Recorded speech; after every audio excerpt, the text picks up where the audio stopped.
Dear students, हम balance of payment chapter कर रहे थे अपना। एक वीडियो मैं ऑलरेडी अपलोड कर चुका हूँ। देखिए मैंने उसमें क्या बताया था, मैं एक बार आपको रिवाइज करा देता हूँ। मैंने बताया था, देखो बैलेंस ऑफ पेमेंट में इधर क्रेडिट लिखो, इधर डेबिट लिखो। क्रेडिट मीन पैसे आना। आप कोई चीज़ एक्सपोर्ट कर रहे हो, एक्सपोर्ट करोगे मीन्स दूसरे देश में बेच दोगे अगर कोई चीज़, तो आपके पास पैसा आएगा। और जब पैसा आता है आपके अकाउंट में, आपको पता होना चाहिए क्रेडिट का मैसेज आता है तो क्रेडिट हो जाएगा। और अगर आप किसी दूसरे देश से कोई चीज़ मंगवा रहे हो मीन्स इम्पोर्ट कर रहे हो, तो आप पैसे पे करोगे और जब आपके अकाउंट से पैसे कट जाते हैं तो डेबिट होता है। ठीक है। और याद दिला देता हूँ, देखो मैंने इसमें बताया था करंट अकाउंट में एक्सपोर्ट ऑफ गुड्स आ जाएगा, export of service, unilateral transfer, investment. और इधर जब यहाँ पर एक्सपोर्ट आया तो यहाँ पर इंपोर्ट ऑफ गुड्स, सेम का मतलब है imports of goods, import of service, unilateral transfer, वो लिखा नहीं है मैंने, लिख देता हूँ यूनिलेटरल ट्रांसफ़र और इन्वेस्टमेंट, मतलब ये सेम आ जाएगा। बस ये बात याद रखनी है, यहाँ पर हम एक्सपोर्ट कर रहे हैं और इधर हम इंपोर्ट कर रहे हैं। फिर कैपिटल अकाउंट बताया था मैंने, जहाँ पर सेल ऑफ एसेट हो तो हमारे पास पैसा आएगा। अगर हम बोरोइंग कर रहे हैं मीन्स लोन ले रहे हैं तब भी पैसा आएगा। कैपिटल अकाउंट में इधर बताया था अगर हम कोई एसेट परचेज कर रहे हैं तो हमारे पास से पैसा जाएगा। और अगर हम लोन दे रहे हैं, यहाँ पर लैंडिंग में लोन देना, तो आपके पास से पैसा जाएगा। मैंने ये बताया था, ये लास्ट वीडियो में मैंने डिटेल में बता रखा, बेटा वो देख लेना। आज जो हम टॉपिक करेंगे मेनली हम करेंगे components of balance, components of capital account, sorry. आज का जो हमारा मेन टॉपिक रहेगा वो रहेगा components of balance of payment, ये डिटेल में करेंगे। और मैं आपको बैलेंस ऑफ ट्रेड के बारे में भी बताऊंगा। देखो बेटा एक बार, ये सारा मिला के बैलेंस ऑफ पेमेंट बनता है। अगर मैं केवल इनकी बात करूँ, export of goods and import of goods, बस इनकी इंपोर्ट ऑफ गुड्स, केवल गुड्स की बात करूँ। अच्छा, गुड्स को विजिबल आइटम्स भी बोल सकते हैं ना, विजिबल आइटम्स। और गुड्स का एक और नाम था क्या, मर्केंडाइज, मर्केंडाइज, आपको याद होना चाहिए ये बातें। तो अगर मैं केवल इनका बात करूँ, एक्सपोर्ट ऑफ गुड्स और इंपोर्ट ऑफ गुड्स, तो ये हो जाएगा बैलेंस ऑफ ट्रेड। क्या हो जाएगा ये, बैलेंस ऑफ ट्रेड। चलिए अब करते हैं, तो एक बार पढ़ लेते हैं बैलेंस ऑफ पेमेंट क्या होता है। देखो एक बार, systematic record of all economic transactions, economic mean पैसों से related, of an economy means एक देश की, वो सारी ट्रांजैक्शन जो पैसों से रिलेटेड है एक देश की, with the rest of the world, पूरे संसार के साथ, वो क्या हो जाएगा, बैलेंस ऑफ पेमेंट हो जाएगा।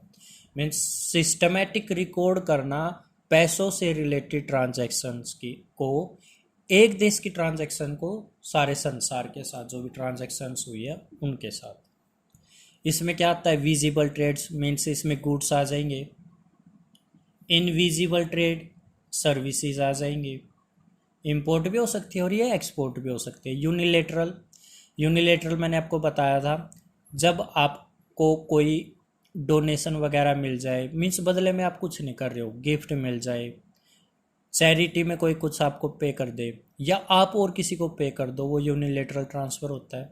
और एक कैपिटल गुड्स, कैपिटल गुड्स में याद रख लेना चेंज इन ओनरशिप होता है, change in ownership means asset sale या परचेज होती है, या बोरोइंग या लैंडिंग होती है। यह मैं लास्ट वीडियो में डिटेल में करा चुका हूँ। अब आज का टॉपिक स्टार्ट करते हैं। मेनली आज का टॉपिक क्या रहेगा, एक तो बैलेंस ऑफ ट्रेड मैंने बताया, केवल गुड्स को ले लो मीन्स विजिबल आइटम्स को। देखो it includes only export and imports of goods that is visible items, तो बैलेंस ऑफ ट्रेड हो जाएगा। ठीक है। अब components of balance of payment करने हैं, ये इंपॉर्टेंट टॉपिक है। देखो जब components means parts of balance of payment करेंगे तो इसको टू पार्ट्स में डिवाइड कर दो, एक करंट अकाउंट और एक कैपिटल अकाउंट।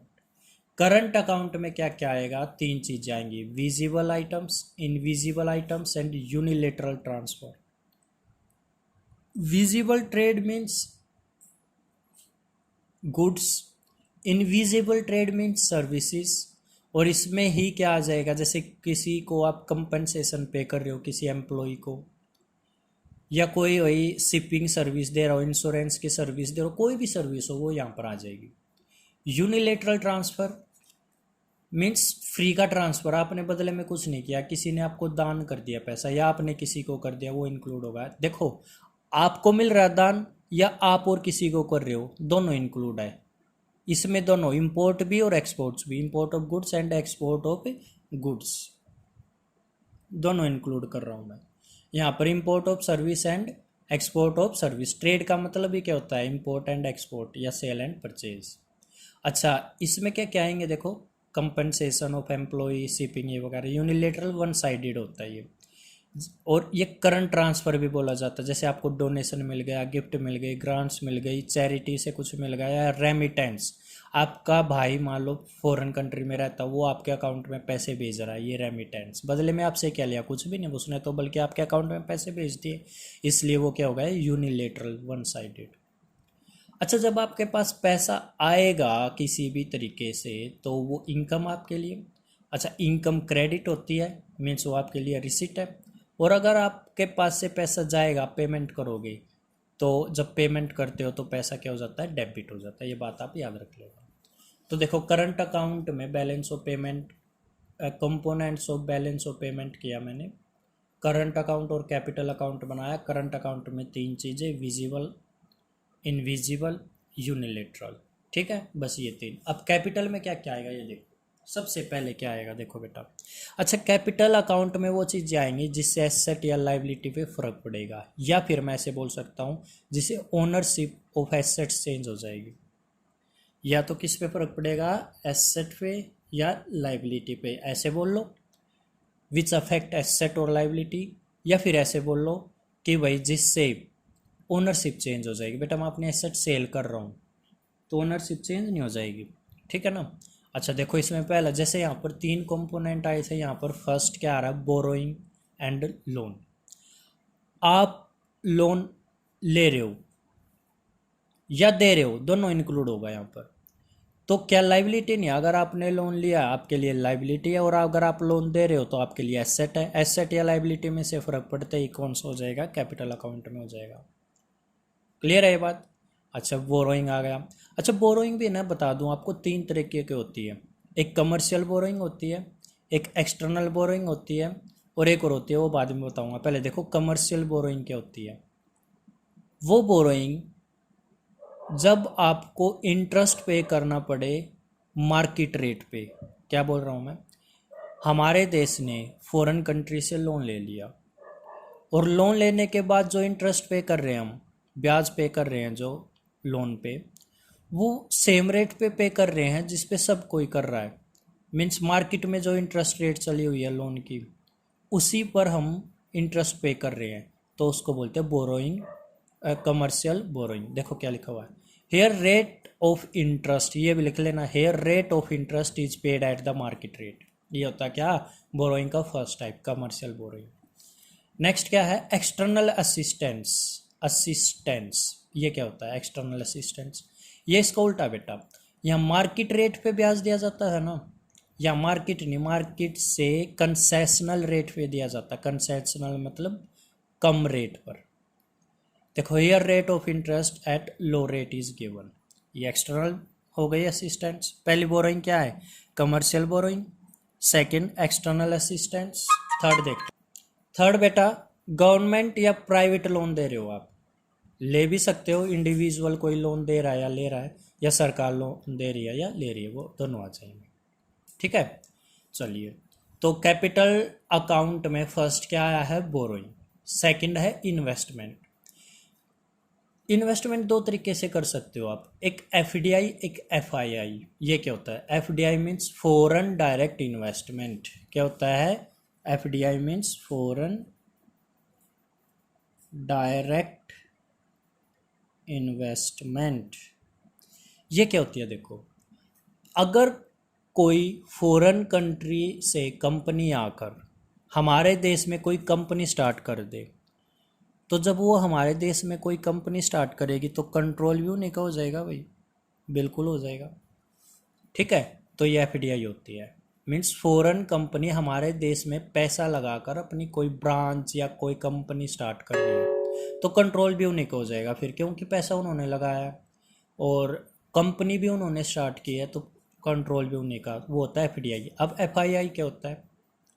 इस एफआईआई को पोर्टफोलियो इन्वेस्टमेंट भी कहते हैं, पहली बात तो ये। और इसकी फुल फॉर्म है फॉरेन इंस्टीट्यूशनल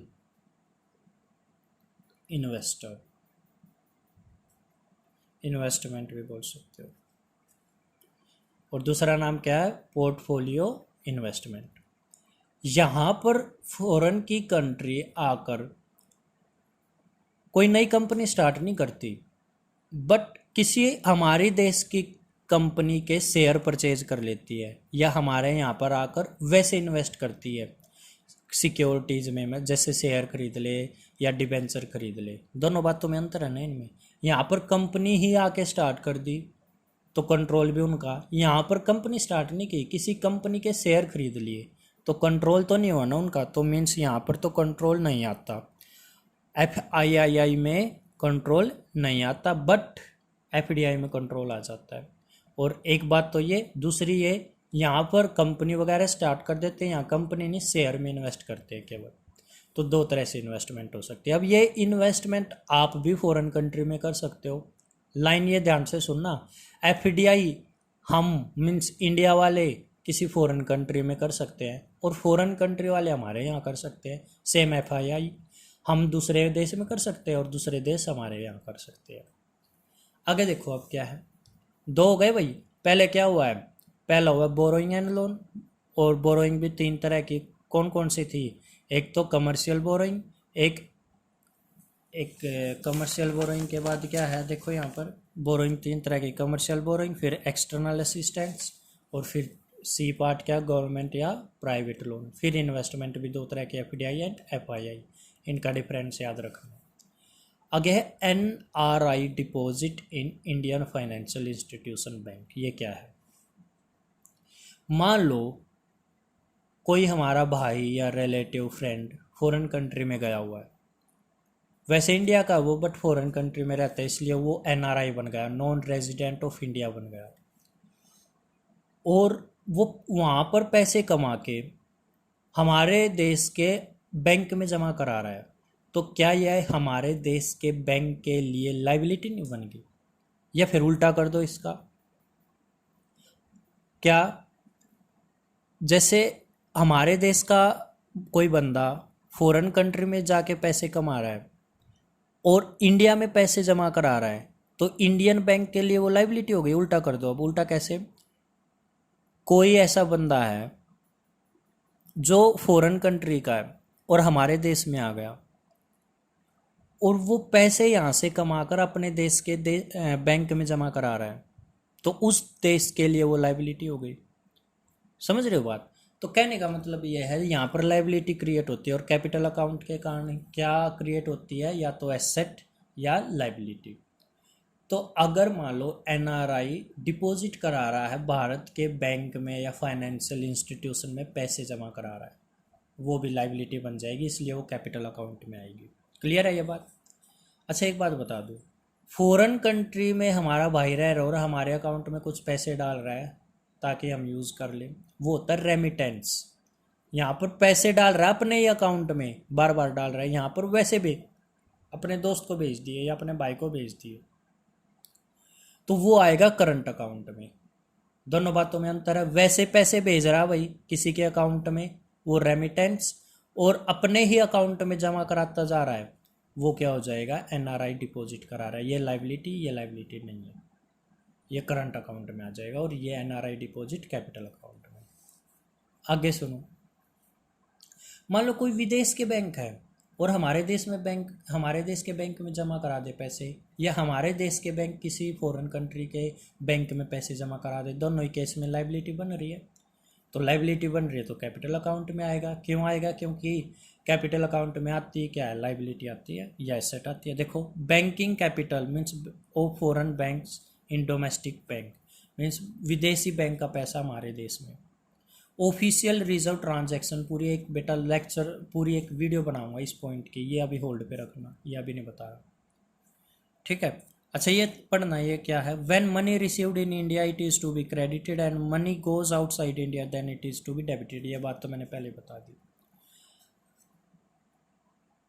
तो देखा जाए बेटा, आज हमने क्या किया, बैलेंस ऑफ ट्रेड।